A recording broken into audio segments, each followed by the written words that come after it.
I never believed in urban legends until the day I moved to Crestwood. It's a small town with an unsettling reputation, steeped in whispers of a ghostly hitchhiker that roams the back roads.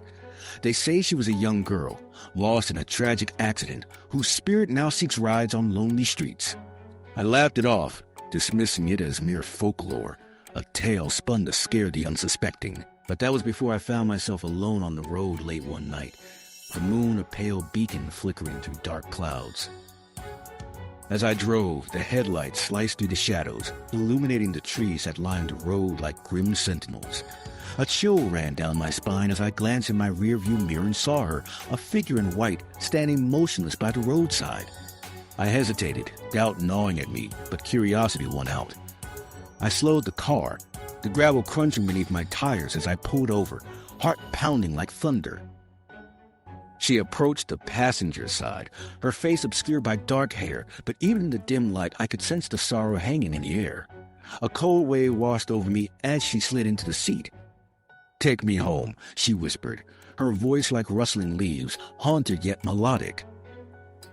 I thought of Crestwood, the legend, and a shiver passed through me. "Where to?" I stammered, even as I felt an inexplicable urge to drive. She directed me down winding roads that felt both familiar and foreign. The trees seemed to close in around us, their twisted branches clawing at the night sky. But as I drove deeper into the woods, her presence almost tangible, I noticed the silence, the way the world outside grew hushed, as if holding its breath. "How did you die?" I dared to ask, sensing I was crossing a line.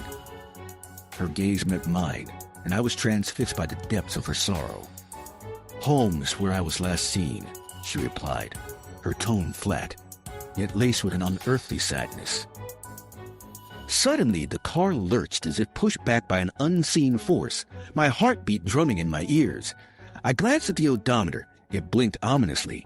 The numbers spun like a vortex out of control, and I was no longer driving, but spiraling into darkness. I felt the weight of her stare, and in that moment I finally understood the chilling truth.